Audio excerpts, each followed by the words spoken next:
Hello साथियों, कैसे हैं आप सभी। मैं विवेक एक बार फिर से आप सभी साथियों का आपके अपने परिवार एग्जामपुर में हार्दिक स्वागत करता हूं। हम हैं एग्जामपुर कलम से क्रांति। तो बच्चा, हम लोग अपनी अध्याय 1 को कंप्लीट कर रहे हैं। मूल विधि, आईपीसी, मूल विधि आईपीसी 1860 और अध्याय कौन सा चल रहा है हमारा? चैप्टर 1। अध्याय 1 चैप्टर 1 चल रहा है, बेसिक लॉ चैप्टर 1, जिसमें धारा 1 से 5 है।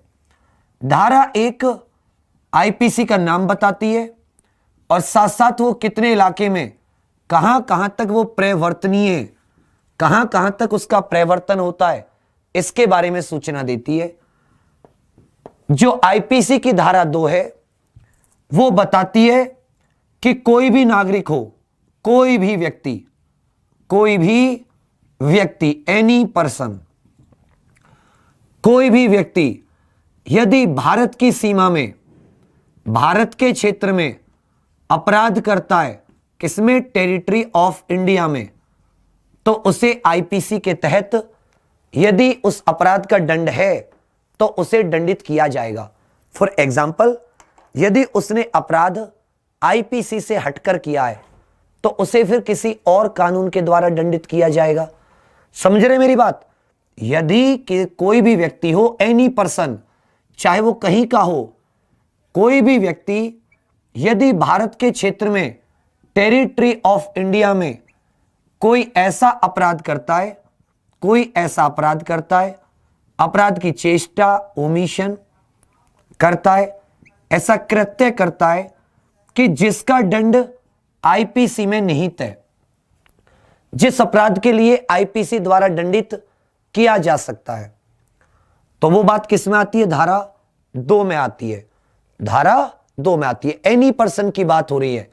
इसमें क्षेत्र ना सिर्फ स्थल और जमीन वाले क्षेत्र की बात कही गई, बल्कि इसमें जो भारत का जल क्षेत्र है, हमारी सीमा से, बेस लाइन से 12 नॉटिकल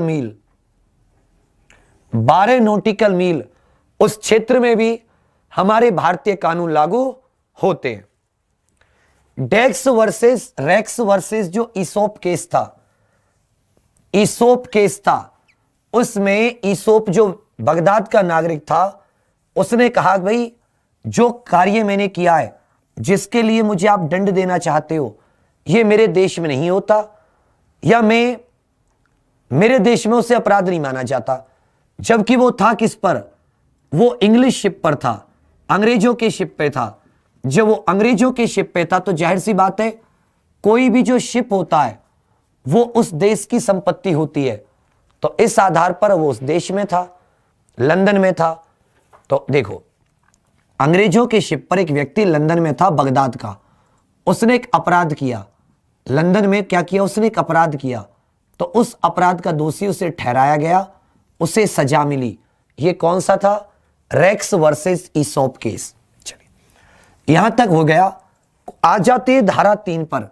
किस पर आ जाते हैं? सेक्शन 3 या धारा 3। सेक्शन 3 या धारा 3 बोलते हैं जिसे। धारा 3 समझिएगा, मोस्ट इंपॉर्टेंट है। धारा 3 क्या कहती है, इसको पहले समझ लेते हैं, फिर देखेंगे क्या कहती है। कोई भारतीय नागरिक है, क्या है? कोई भारतीय नागरिक है, कोई इंडियन सिटीजन है, कोई भी, या कोई ऐसा भारतीय नागरिक है या कोई ऐसा व्यक्ति है जो भारतीय कानून द्वारा उत्तरदायी है, भारतीय कानून द्वारा उत्तरदायी है, भारतीय कानून द्वारा उत्तरदायी है। या तो कोई भारत का सिटीजन है, भाई भारत का सिटीजन है, इंडियन सिटीजन है, भारतीय नागरिक है, तो जाहिर सी बात है उस पर कानून तो लागू होंगे, भारत के सारे कानून। या वो किसी भारतीय कानून द्वारा उत्तरदायी है, रेस्पॉन्सिबल है, लायबल है। भारत से बाहर जाता है, भारत से बाहर जाकर कोई क्राइम करता है, भारत से बाहर जाकर एक ऐसा कृत्य करता है, लिख लेना अपनी कॉपी में सिंपल भाषा में, एक ऐसा कृत्य करता है जिसे भारत में तो अपराध कहा जाता है, जिसे भारत में अपराध कहा जाता है, भारत में अपराध कहा जाता है, परंतु विदेश में नहीं, परंतु विदेश में नहीं, परंतु विदेश में नहीं। समझना मेरी बात। आप भारत से बाहर जाते हैं, आउटसाइड इंडिया जाते हैं, मोस्ट इंपॉर्टेंट है, आप आउटसाइड इंडिया जाते हैं किसी दूसरे देश में, वहां आप कोई एक्शन करते हैं, वो action according to Indian law, according to Indian law वो एक क्राइम है। वो क्या है? Crime. But outside it is not a crime, it is not a crime, it is not a crime. Bharat में तो वो क्राइम है, परंतु बाहर जाओगे तो बाहर वो क्राइम नहीं है। तो क्या होना चाहिए ऐसे केस में? भारत से बाहर जाकर आप कोई ऐसा कृत्य करते हो जो भारत में तो अपराध है, परंतु विदेश में नहीं माना जा रहा जहां पर आप गए हो, तब भी याद रखिएगा आप भारतीय कानून द्वारा उत्तरदायी हो, तब भी आपको अपराधी माना जाएगा। बेशक क्राइम आपने विदेश में जाकर किया है, परंतु तब भी आपको उत्तरदायी माना जाएगा, तब भी आपको सजा मिलेगी। नोट कर लीजिए, तब भी आपको उत्तरदायी माना जाएगा और आपको सजा मिलेगी। किसके द्वारा? भारतीय कानून के द्वारा। इस चीज को आप बहुत अच्छे से अपनी कॉपी में नोट कर लीजिए, अपनी कॉपी में नोट कर लीजिए, फिर भी आपको बिल्कुल सही। अब इसका एक एग्जांपल लेते हैं, इसका एक एग्जांपल लेते हैं बहुत ही अच्छा सा। जैसे जार कर्म की बात आ जाती है, क्या जाती है? जार कर्म, जार कर्म, जिसे अडल्ट्री बोलते हैं। क्या बोलते हैं? अडल्ट्री बोलते हैं। आईपीसी की धारा 497 के तहत कि यदि कोई विवाहित पुरुष है, यदि कोई व्यक्ति है जो किसी अन्य पुरुष की पत्नी और जिसका किसी अन्य पुरुष की पत्नी होना वह जानता हो या विश्वास रखता हो, उस पुरुष की सम्मति या मौनानुकूलता के बिना बलात् संघ के अपराध की कोटि में नहीं आता, वह जार कर्म के अपराध का दोषी होगा और 5 वर्ष तक की उसे सजा हो सकती है। भारत में अडल्ट्री अर्थात किसी दूसरे की पत्नी से संबंध रखना एक अपराध है। कहां पर? जार कर्म इंडियन लॉ में क्या है? क्राइम है। क्या है भैया? क्राइम है या अपराध है। भारत में क्या है? अपराध है भारत में। अब देखो अगला। अब वो व्यक्ति इंग्लैंड में जाता है। क्या जाता है? इंग्लैंड में जाता है।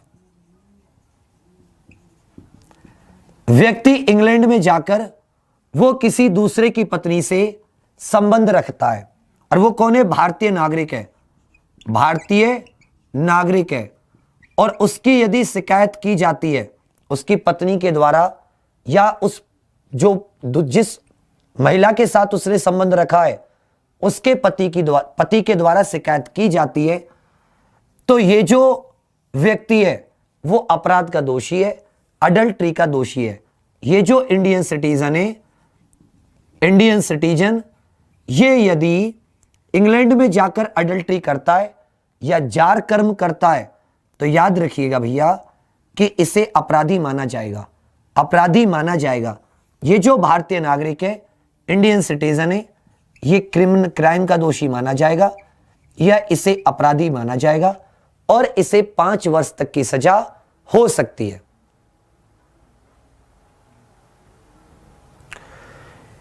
इसी तरह यह बिल्कुल समझिएगा, यह भारतीय व्यक्ति द्वारा कोई ऐसा अपराध से संबंधित है जो भारत में क्राइम हो परंतु दूसरे देश में क्राइम ना हो। अच्छे से समझ लो, यह धारा उससे संबंधित है कि कोई भारतीय व्यक्ति, हालांकि उसमें तो लिखा हुआ है एनी पर्सन, क्या लिखा हुआ है? एनी पर्सन, एनी उसमें तो किसी भी पर्सन की बात है कि यदि कोई भारत से बाहर जाकर अपराध करता है तो उसके साथ ऐसा ही व्यवहार किया जाएगा जैसा उसने वह अपराध भारत में किया हो, जैसे उसने वह अपराध भारत में किया हो। चलिए, तो यह क्या जाता है? ऑफेंसेस कमिटेड बियॉन्ड इंडिया, लिखिए offences committed beyond India, beyond India, offences committed beyond India but which by law, but which by law, which by law may be tried in India, may be tried in India। अर्थात भारत से बाहर किए गए अपराध, भारत से बाहर किए गए अपराध, बाहर किए गए अपराध, भारत से बाहर किए गए अपराध, परंतु जिन्हें भारतीय कानून द्वारा दंडित किया जा सकता है, परंतु जिन्हें भारतीय कानून द्वारा दंडित किया जा सकता है, दंडित किया जा सकता है। किया तो बेशक आपने बाहर है, परंतु by Indian law you can be tried in India, आपके ऊपर भारत में मुकदमा चल सकता है, आपको भारत में दंडित किया जा सकता है। यह एक मोस्ट इंपॉर्टेंट फैक्ट है कि भारतीय व्यक्तियों द्वारा विदेश में किए गए अपराध, वो अपराध जो भारत में अपराध थे परंतु विदेश में अपराध नहीं थे, विदेश में अपराध नहीं थे। बिल्कुल सेक्शन 3 की तरह आप सेक्शन 4 को भी पढ़ोगे। जैसे हिंदू लॉ में क्या है कि हिंदू लॉ में एक शादी कर सकते हो, क्या कर सकते हो? एक शादी कर सकते हो। अब आप ऐसी जगह चले गए कि जहां पर आप इंडियन सिटीजन है, अभी भी भारत में आपकी एक शादी हुई है, आप क्या करते हो कि आप एक शादी और कर लेते हो। आप किसी ऐसी जगह जाते हो जहां पे आप एक शादी और कर लेते हो, तो भी वो क्या माना जाएगा? अपराध माना जाएगा। क्या माना जाएगा बच्चा? अपराध माना जाएगा। एक और केस आता है, बहुत इंपॉर्टेंट समझना। जैसे भारत में जो अननेचुरल ऑफेंसेस थी धारा 377 के तहत, उन्हें पिछले साल सुप्रीम कोर्ट ने वैलिड कर दिया और ये जो आईपीसी का सेक्शन 377 है इसको वॉइड कर दिया। इसको क्या कर दिया? वॉइड। अर्थात अब गे के साथ संबंध रख सकता है, लेस्बियन के साथ संबंध रख सकता है, परंतु भारत में कोई ऐसा रजिस्ट्रेशन या कोई ऐसा कानून नहीं है जो गे से गे की शादी करने से संबंधित हो, और न ही वो अपराध है। परंतु यदि कोई ऐसा कर्म होता जो भारत में अपराध माना जाता, उसे बेशक आप विदेश में करके आए हो तब भी वो अपराधी माना जाएगा, क्योंकि आप भारतीय नागरिक हो। तो इससे व्यक्तियों के ऐसे एक्शंस पर रोक लगती है कि भाई भारत में अपराध है, चलो यहां नहीं करता, विदेश जाके कराता हूं। तो ऐसी नियत पे क्या लगता है? रोक लगती है। कौन सी में? सेक्शन 3 में, धारा 3 में। यहां आपको कोई क्वेश्चन पूछने हो तो यहां पर आप इससे संबंधित कोई डाउट आ रहे हो तो वो आप पूछ सकते हो। इससे संबंधित आपके मन में कोई डाउट आ रहा हो तो आप पूछ सकते हो। बेटा यदि वो इंडियन सिटीजन नहीं होगा, वो इंग्लैंड का ही सिटीजन है, तो कोई समस्या नहीं है। वो इंग्लैंड का ही सिटीजन है तो कोई समस्या नहीं है। पूछो, केस भारत में चलेगा। यदि वो भारत में है भी नहीं ना और उसकी शिकायत कर दी गई तो भी केस इंडिया में चलेगा, तो भी केस इंडिया में चलेगा, तो भी केस इंडिया में चलेगा, तो भी केस इंडिया में चलेगा। जार कर्म का जो केस है वो इंडिया में चलेगा भैया, वो इंडिया में चलेगा। और पूछिए,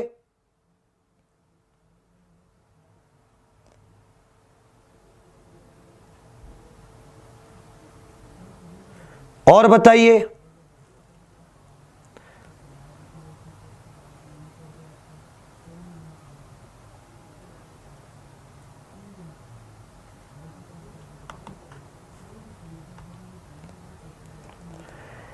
कोई विदेशी व्यक्ति है, उसने विदेश में भी शादी कर रखी हो, वो भारत में भी कर ले, तो यहां पर एक क्लॉज आ जाता है, वो व्यक्ति विदेशी है तो उसकी शादी के मामले में सिविल कानून लागू होगा उसके देश का, उसके देश का सिविल कानून, उसके देश का सिविल कानून। यदि वहां बाईगेमी अर्थात एक से ज्यादा पत्नी की व्यवस्था है, बहुपति व्यवस्था है, तो कोई बात नहीं है। बेटा मैं 497 का एक एग्जाम्पल दिया, अभी जजमेंट वगैरह की तो बात ही नहीं आ रही। मैं बीच में फंसना नहीं चाहता, ना फंसाना चाहता कि कोई चीज कहीं पे चल रही हो हम कहीं पे लाके उसको रोक दें। उस चीज को आप समझिएगा, उस चीज को आप समझिएगा। चलिए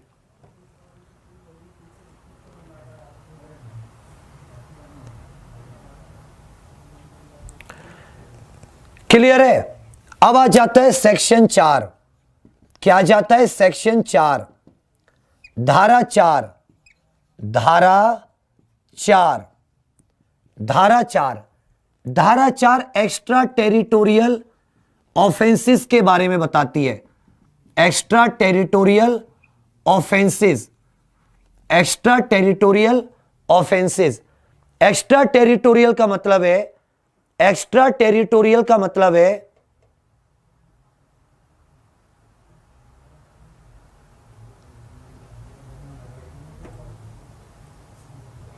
एक्चुअल में केस क्या था, मेरी बात समझना। धारा 497 क्या है?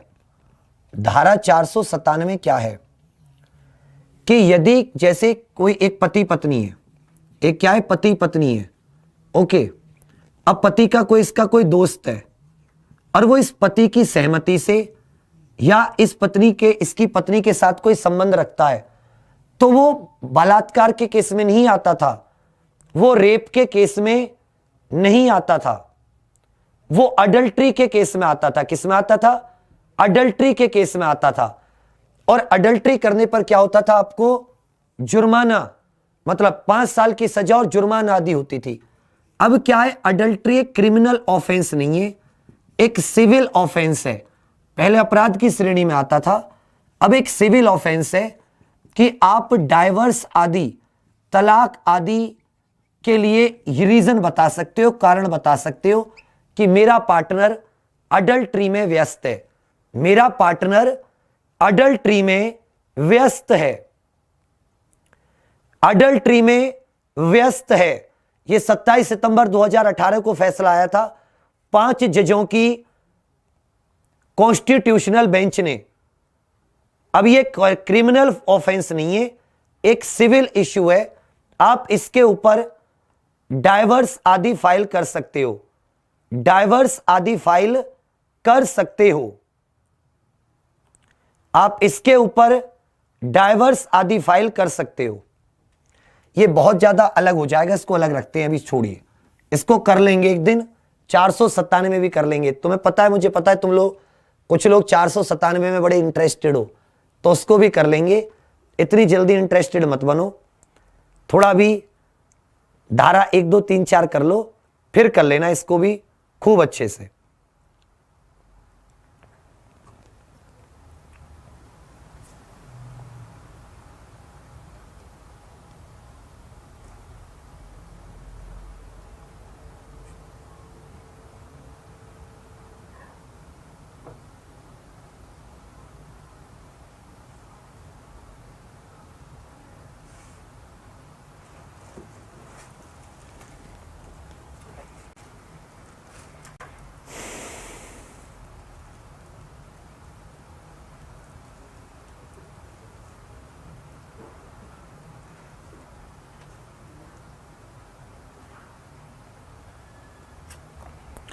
चलिए नेक्स्ट आ जाता है, इसी को करते हैं, अपने दिमाग लगाना बंद कीजिए। एक्स्ट्रा टेरिटोरियल ऑफेंसेस का सबसे पहला 3 पॉइंट है। इसमें कितने पॉइंट है? 3 पॉइंट। पहला पॉइंट जो कहता है, any citizen of India in any place without and beyond India. Bharat के नागरिक के द्वारा, भारत के नागरिक के द्वारा,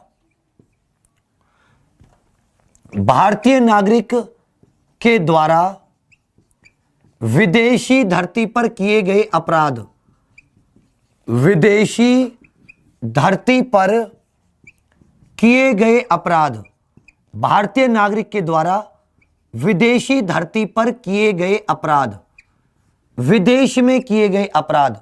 मोस्ट इंपॉर्टेंट समझिएगा, offences committed by any Indian citizen on foreign soil, on foreign,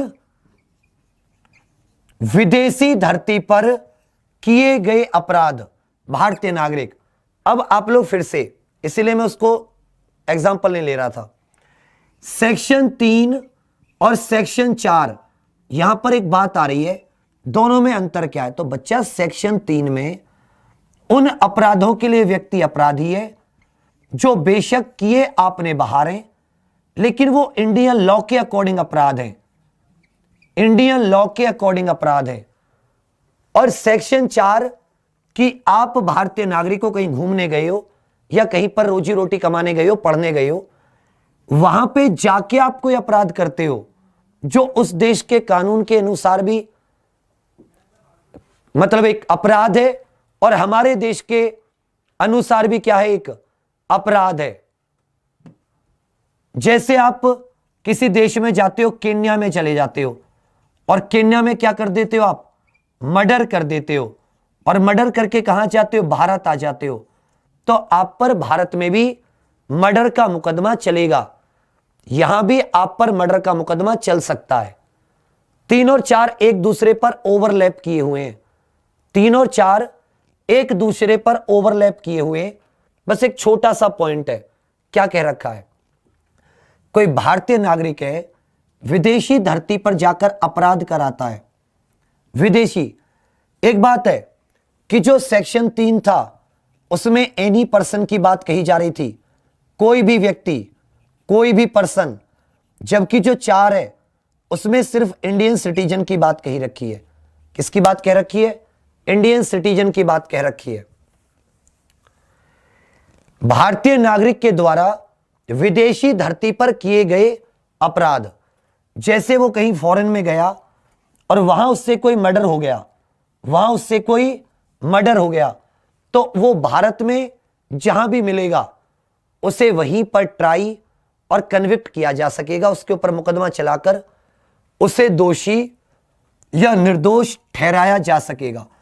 और यदि जिस देश में, मान लो उसने इंग्लैंड में कोई अपराध किया है और वो भारत आ गया, क्या आ गया, अपराध करके भारत आ गया, भारत में उसे पकड़ा गया, इंग्लैंड ने रिक्वेस्ट की कि इस व्यक्ति ने हमारे यहां पर अपराध किया। एक और बात समझना, ये इंग्लैंड में अपराध करके आया है, तो इंग्लैंड क्या करेगी, रिक्वेस्ट करेगी, इससे क्या करेगी, भारत से रिक्वेस्ट करेगी कि भाई आपके यहां का एक्स नाम का व्यक्ति है जो हमारे यहां पर ये फलाना अपराध करके गया है, आप इसे पकड़िए और इसे सजा दीजिए। या यदि उस देश के साथ भारत की एक्स्ट्राडिशन ट्रीटी है कि जो ये कैदी होते हैं या जो एक दूसरे देश के मुजरिम होते हैं, इन्हें भेजने की हमारे साथ कोई संधि आदि कर रखी है, तो वो व्यक्ति उस देश में भेज दिया जाएगा, उस देश में भेज दिया जाएगा।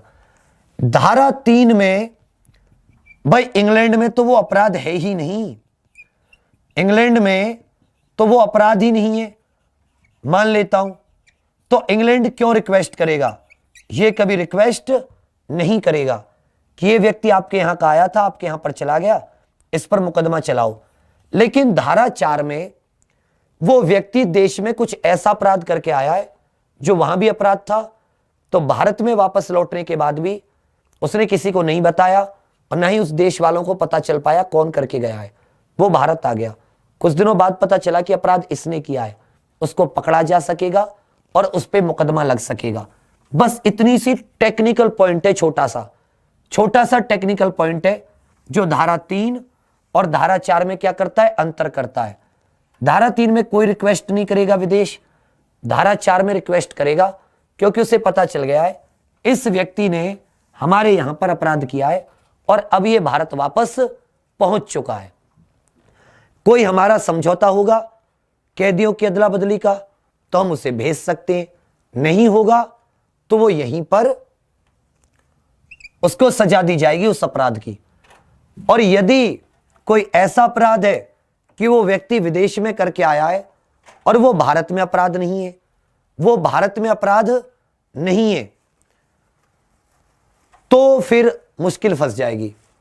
कोई ऐसा अपराध जो विदेश में अपराध हो, भारत में नहीं है, चाहे वो सिविल हो चाहे क्रिमिनल हो। चलिए, सेकंड आ जाता है any person on any ship और एयरक्राफ्ट रजिस्टर इन इंडिया। बात समझिएगा, कोई भी शिप, शिप मतलब पानी का जहाज, शिप मतलब पानी का जहाज, या एयरक्राफ्ट, किसकी बात हो रही है? एयरक्राफ्ट अर्थात हवाई जहाज। हवाई जहाज जो कहां रजिस्टर हो? भारत में रजिस्टर, भारत में वो रजिस्टर्ड हो, भारत में रजिस्टर्ड हो, रजिस्टर्ड इन इंडिया। कहां पर रजिस्टर हो वो? भारत में, रजिस्टर्ड इन इंडिया। यदि वो भारत में रजिस्टर होगा तो उसके ऊपर भारतीय फ्लैग होगा, जाहिर सी बात है, भारत में रजिस्टर। यहां पे इंडियन सिटीजन की बात कही गई फर्स्ट पॉइंट में, इंडियन सिटीजन द्वारा भारत से बाहर अपराध। यहां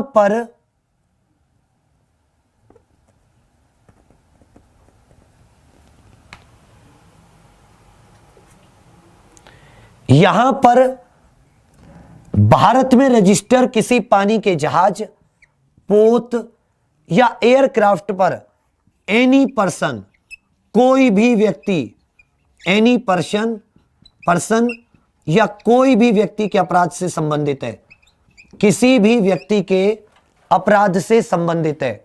धारा 4 जो है वो किसी भी व्यक्ति के द्वारा, अब समझिएगा, कोई भी व्यक्ति मतलब कोई भी, किसी भी देश का, कोई भी व्यक्ति मतलब किसी भी देश का।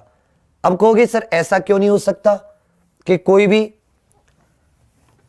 पहले वाले में भारतीय नागरिक विदेश में जाते हैं और विदेश में जाकर वो अपराध करके, कोई ना कोई चोरी डकैती करके भारत आ जाते हैं, तो उन लोगों की इस प्रवृत्ति को रोकने के लिए यह सेक्शन 4 का पॉइंट पहला डाला गया, सेक्शन 4 का पॉइंट 1 डाला गया, धारा 4(1).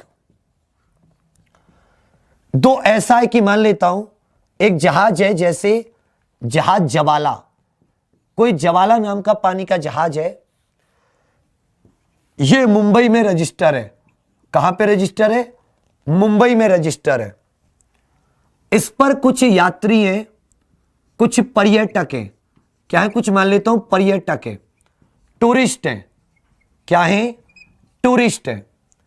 इनमें से एक टूरिस्ट अमेरिका का है, एक टूरिस्ट अफगानिस्तान का है। कहां का है? अफगानिस्तान। ऐसा समझ लेते हैं, एक टूरिस्ट अफगानिस्तान का है, अफगानिस्तान, और एक टूरिस्ट कहां का है? अमेरिका का है। अब ये मुंबई बंदरगाह से जो जहाज है वो जेद्दाह के लिए चला है। कहां के लिए चला है? जेद्दाह के लिए चला है, या मान लेता हूं यूएई, सऊदी मतलब संयुक्त अरब अमीरात के लिए चला।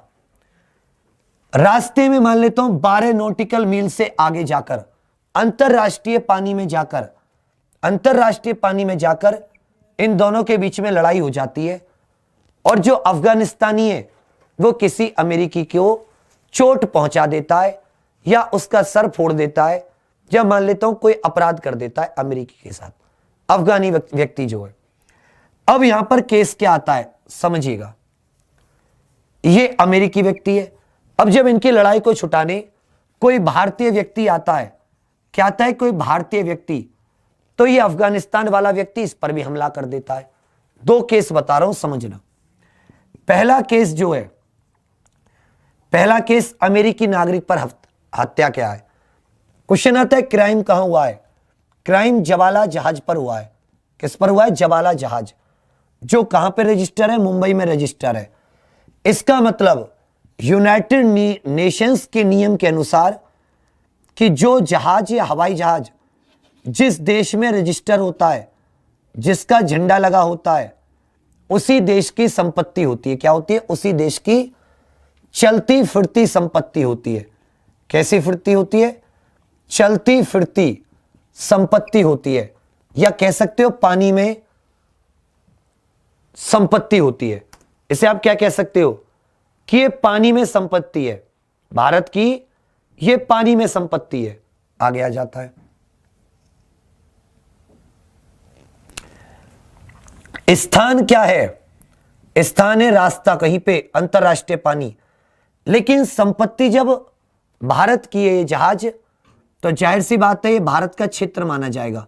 क्या माना जाएगा? ये भारत का क्षेत्र। और आप जानते हो भारत के क्षेत्र पर आईपीसी लागू होती है, चाहे वो कहीं का भी व्यक्ति हो। इसलिए अफगानिस्तान वाले व्यक्ति पर मुकदमा चलेगा, चाहे वो अमेरिकी को नुकसान पहुंचाए या वो किसी भारतीय को नुकसान पहुंचाए। असल में उसने जो नुकसान पहुंचाया वो भारत की संपत्ति पर पहुंचाया, वो भारत के क्षेत्र में था, भारतीय क्षेत्र में था, भारत के चलते फिरते क्षेत्र में। और भारत के चलते फिरते क्षेत्र में आप जो भी अपराध होते हो करते उन पर आईपीसी लागू होती है, चाहे आप किसी भी देश के नागरिक हो। यदि अमेरिकी से चोट पहुंचा देता तो अमेरिका वाले पर मुकदमा चलता। तो व्यक्ति कहीं का भी हो, एनी पर्सन हो, यदि भारत में रजिस्टर एयरक्राफ्ट या पानी के जहाज पर अपराध करता है तो जाहिर सी बात है उसे धारा 4(1) के तहत वो दोषी है, उस पर आईपीसी लागू होगी। अब जैसा अपराध किया है उसे वैसा ही दंड मिलेगा जैसा अपराध किया है। अब इसमें एक तीसरी चीज भी जोड़ी गई। पहले तो पहली चीज और दूसरी चीज, अब इसमें एक तीसरी चीज भी जोड़ी गई। इंफॉर्मेशन टेक्नोलॉजी एक्ट के द्वारा, इंफॉर्मेशन टेक्नोलॉजी एक्ट 2000 के द्वारा इसमें एक तीसरी भी चीज भी जोड़ी गई। Any person in any place without and beyond India. देखो, क्या मान लेता हूं कोई कंप्यूटर रिसोर्स है। क्या है? कोई computer resource in India, computer resource in India, अर्थात कोई कंप्यूटर से जुड़ा हुआ संसाधन है। कंप्यूटर संसाधन, कंप्यूटर संसाधन कहां पर है? भारत में। भारत में कंप्यूटर है कोई भी, या कंप्यूटर से जुड़ा हुआ कोई भी संसाधन, ठीक है, कोई भी कंप्यूटर असेट है, इतना याद रखिएगा, कंप्यूटर रिसोर्स है जो कहां पर है? भारत में। अब ये किसी का टारगेट है, हैकिंग का या सूचनाएं चुराने का, कुछ भी। ये क्या है? किसी का टारगेट है, और जिसका टारगेट है वो एनी पर्सन है, कोई भी व्यक्ति, अर्थात संसार के किसी भी संसार मतलब पूरे वर्ल्ड के संसार के किसी भी कोने में बैठकर किसी भी नागरिकता का कोई व्यक्ति यदि भारत में किसी कंप्यूटर संस्थान को, भारत में स्थित, चाहे वो किसी विदेश का हो, जैसे मान लो गूगल का सर्वर है, जैसे मान लेता हूं गूगल का सर्वर है कहां पर? बेंगलुरु में। एक मान लेता हूं भारत की एनआईसी का सर्वर है दिल्ली में। एनआईसी जो पूरी गवर्नमेंट का कंप्यूटर आदि सिस्टम देखती है, वो क्या होती है? हमारी एनआईसी होती है, नेशनल इंफॉर्मेटिक्स सेंटर होता है ना बच्चा। इसका कहां पर है? दिल्ली में। तो यदि कोई एनआईसी के कंप्यूटरों को टारगेट करता है या किसी प्राइवेट कंपनी के कंप्यूटर को टारगेट करता है या किसी व्यक्ति के कंप्यूटर को टारगेट करता है, लेकिन जिस कंप्यूटर को वो टारगेट कर रहा है वो भारतीय क्षेत्र में होना चाहिए। किस में होना चाहिए? वो भारतीय क्षेत्र में होना चाहिए। यदि वो किसी विदेशी कंपनी गूगल का भी सर्वर है बेंगलुरु भारत में, तब भी उस पर आईपीसी धारा 4(3) के तहत, आईपीसी धारा 4(3) 3 के तहत वो अपराध का दोषी है, उस पर कानून लागू होगा। ये तीसरा वाला जो पॉइंट है वो किसके द्वारा जोड़ा गया, नीचे लिख लीजिएगा, आईटी एक्ट 2000 के द्वारा।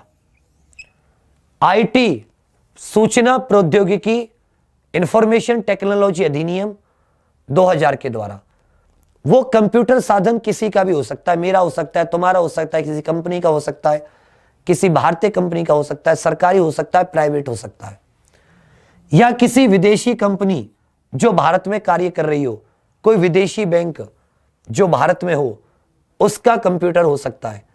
यदि उसे टारगेट किया जाएगा तो उसे धारा 4(3) के तहत वो आईपीसी के तहत दंडनीय होगा, वो आईपीसी के तहत दंडनीय होगा। ये मोस्ट इंपॉर्टेंट वाली बात है। जैसे बैंक ऑफ शंघाई है, क्या है, bank of Shanghai, Shanghai bank है, शंघाई बैंक मान लेता हूं, मुंबई में अपनी ब्रांच खोली, तो ये बैंक तो चाइना का है, सिंपल सी बात है, बैंक चाइना का है, मुंबई में ब्रांच खोली, और मुंबई में जो इसका एक सर्वर लगा हुआ था, इसको कोई हैकर हैक कर लेता है और इससे जानकारी चुरा लेता है। तो आईटी एक्ट 2000 ने कहा कि जो आपने क्राइम किया है वो भारतीय क्षेत्र में किया है, चाहे वो कंप्यूटर पर किया, आपने भारतीय क्षेत्र में किया है, इसलिए आप क्या हो, आपको क्रिमिनल हो, आपको आईपीसी के तहत दंडनीय किया जाएगा, आपको आईपीसी के तहत दंडनीय किया जाएगा। चलिए बच्चा,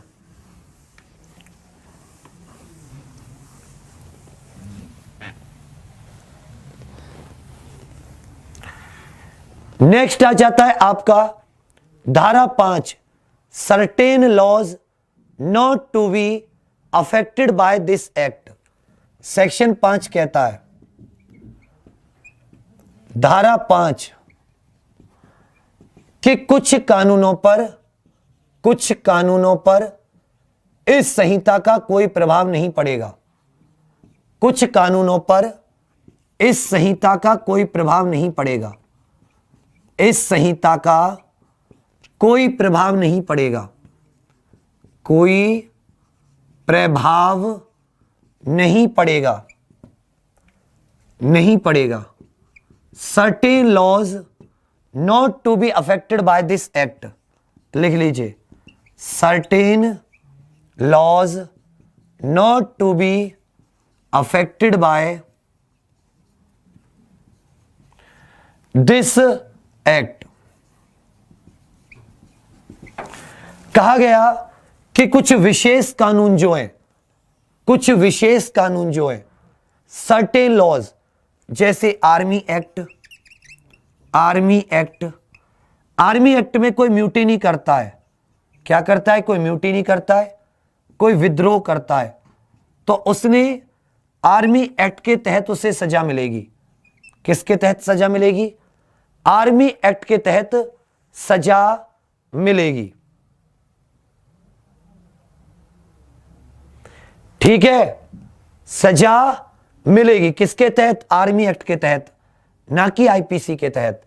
तो इसका मतलब जो कुछ कानून है, certain laws not to be affected by this act, ऐसा नहीं कि अब म्यूटिनी की सजा किसके तहत मिलेगी, आईपीसी के तहत, बिल्कुल नहीं।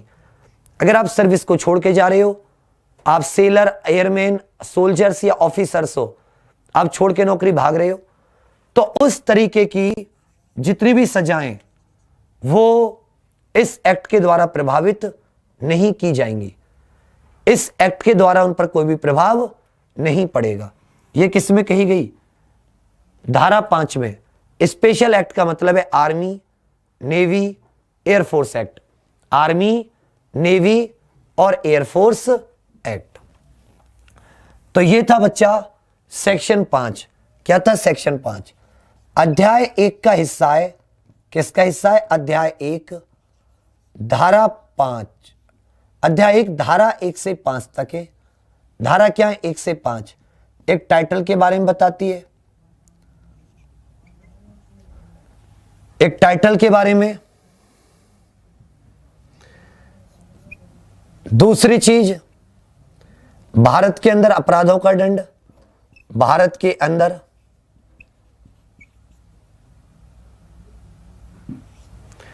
ये जो धारा 3 है, ऐसे अपराध जो भारत से बाहर किए गए लेकिन भारतीय कानून द्वारा दंडित है। 4, भारत से बाहर किए गए अपराधों का दंड। 5, एक तो 5वें में सबसे पहले क्या किया गया, जो विशेष कानून है, सर्टेन लॉज हैं, उन्हें प्रभावित नहीं हुआ, जैसे म्यूटिनी, एयरफोर्स के अपने अधिनियम है, नेवी के अपने अधिनियम है, वो ऐसे कार्य करते रहेंगे जैसे कि वो चल रहे हैं। 5वें में कुछ नहीं है। मान लो कोई स्पेशल जैसे आर्मी, नेवी, एयरफोर्स है, यदि उसका सोल्जर कोई चला जाता है, छोड़ देता है बिना बताए, डेजर्ट कर देता है, तो उस पर आईपीसी ना काम करके आर्मी एक्ट के तहत जो सजा होगी वो मिलेगी, जो सेना अधिनियम के द्वारा सजा होगी। आप सेना में म्यूटिनी कर देते हो, क्या कर देते हो, म्यूटिनी, सैनिकों को भड़का देते हो, विद्रोही बना देते हो, तो भी आप पर आर्मी एक्ट के तहत मुकदमा चलेगा, ना कि आईपीसी के तहत, ना कि आईपीसी के तहत। 2 और 3 धारा में डिफरेंस पूछ रहे हैं। 2, भारत के भीतर किसी भी नागरिक द्वारा, भारतीय क्षेत्र में किसी भी नागरिक द्वारा, भारतीय क्षेत्र में किसी भी नागरिक द्वारा, किसी भी नागरिक द्वारा, भारतीय क्षेत्र में किसी भी नागरिक द्वारा। और तीसरा जो होता है, बाहर के क्षेत्र में, बाहरी क्षेत्र में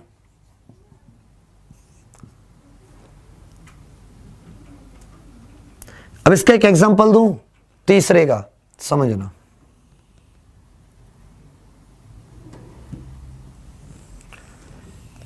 एक पाकिस्तानी नागरिक है, एक पाकिस्तानी नागरिक है,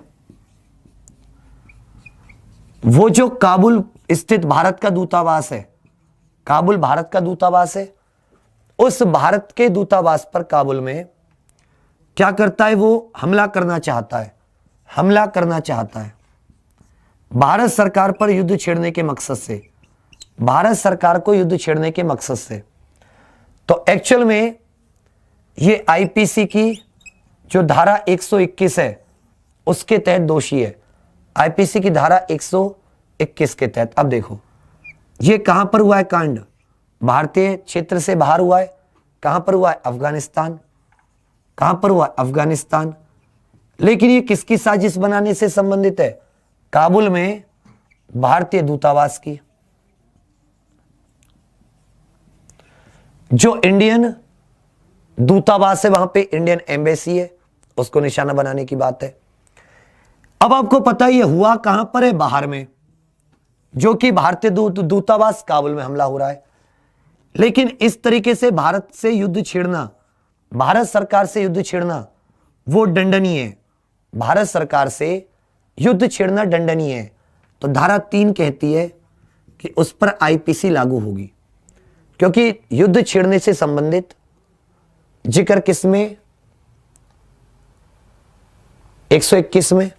पर उसके लिए किसके द्वारा, मतलब कौन से ऐसे कौन सी धारा है, ऐसा कौन सा सेक्शन है जिसके द्वारा वो पनिशेबल है, वो धारा 3 के तहत।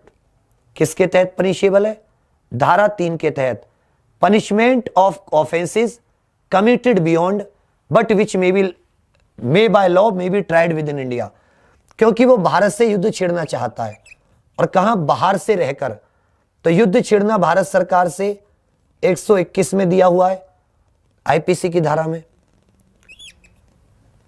बेशक वो विदेशी नागरिक हो, लेकिन वो किसी भी व्यक्ति की श्रेणी में आता है और उसने ऐसा कृत्य किया है जो आईपीसी के तहत दंडनीय है।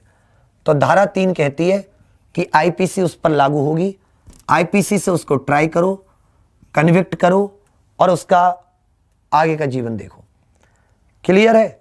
जबकि जो धारा 2 और 3 में तो अंतर हो गया, ये सिर्फ भारतीय क्षेत्र और ये भारत के बाहर की बात करता है, भारत के बाहर की।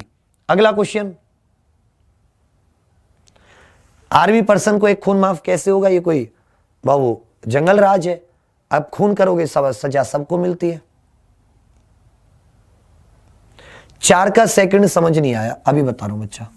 4 का सेकंड है कि आप यदि ऐसे किसी शिप पे हो, दुनिया का कोई भी व्यक्ति हो, आप ऐसे शिप या एक ऐसे एयरक्राफ्ट में हो जो भारत में रजिस्टर है। बाबू यदि कोई चीज भारत में रजिस्टर है ना, इनमें से, तो भारत सरकार के क्षेत्र के अंतर्गत आती है। अब जाहिर सी बात है, हमारी टेरिटरी में कोई अपराध करेगा तो धारा 4(1) कहती है, 4(2) कहती है कि आईपीसी इस पर भी लागू होगी, बेशक वो शिप और एयरक्राफ्ट कितनी दूर हो, रूस में क्यों ना हो, और रूस में इस शिप पर कोई अपराध हो जाता है तब भी ये माना जाएगा कि पूछा जाएगा इस शिप कहाँ का है, इंडिया का है, तो ये जो मुकदमा चलेगा वो इंडिया में चलेगा। ये जो मुकदमा चलेगा वो किस में चलेगा? इंडिया में चलेगा। 4(1) समझ लो, फिर से समझ लो। 4(1) धारा 4(1) कोई विदेशी धरती पर काम करने जाता है।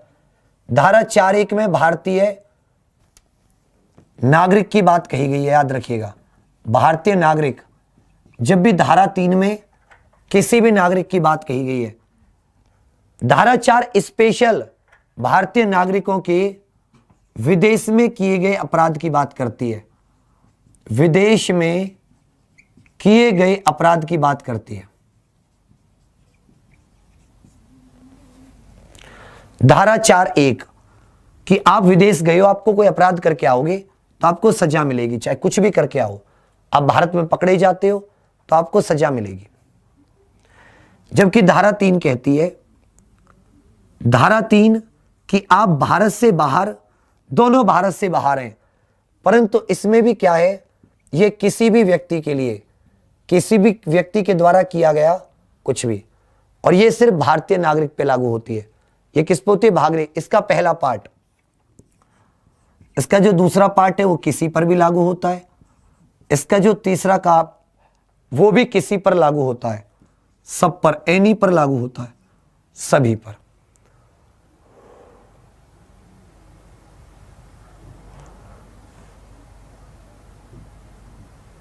धारा 3 प्रवासी भारतीयों पर लागू होगी, बिल्कुल सही। धारा 3 प्रवासी भारतीयों पर लागू होगी। धारा 4 भी लागू हो सकती है। धारा 4 प्रवासी भारतीयों ने वहां पर कोई काम कर दिया हो, वहां पर कोई काम कर दिया होगा। धारा 3 एनआरआई पर तभी लागू होगी, भारतीय नागरिक एनआरआई, और वो ऐसे काम कर रहा है जो भारत में अपराध है, भारत में अपराध है, विदेश में नहीं है, तो धारा 3। और यदि एनआरआई ऐसे काम करके जो विदेश में भी अपराध था, भारत में भी अपराध है, वापस लौट आता है, तो उसे, उस पर धारा 4 के तहत होता है।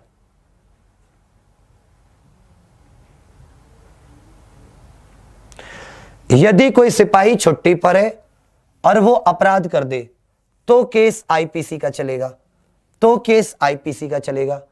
यदि वो वहां पर भी है तो भी अपराध कर दे तो भी केस आईपीसी का चलेगा। लेकिन म्यूटिनी, विद्रोह आदि से संबंधित जो केस होते हैं, विद्रोह, छोड़ देना, जासूसी, ये सब आर्मी एक्ट के तहत होते हैं। बाकी जो मर्डर वगैरह होता है उसकी जो सजा है वो आईपीसी में आती है। मर्डर वगैरह की सजा आईपीसी में आती है, मर्डर वगैरह की सजा आईपीसी में आती है।